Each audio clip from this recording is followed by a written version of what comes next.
Taweelah Radio TV kabaliwo muri Ibu Events mokutuusako Redemption Boat Cruise Party ng'ennaku z'omwezi 2 Augt omwaka guno awo ku marina mulu wekijja okuwabikira abaana b'omu Abu Dhabi lirina amasanyu yaffe ery'omwaka tulina okulya tumwe tunyumirwe tujooge era nga tunyumirwe ebyensi ku lyato wadde otambulideko mu lyato nga lirina buli kimu kye weetaaga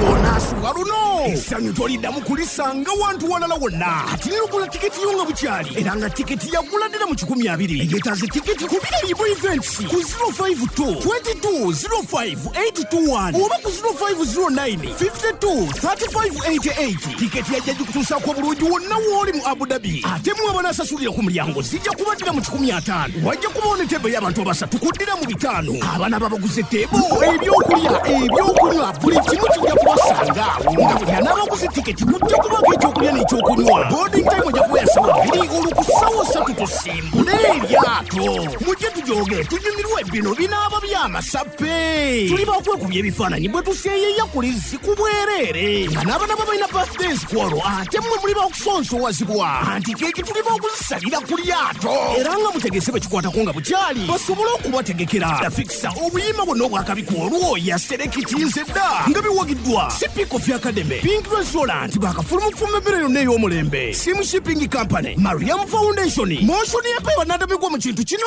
Resting Media.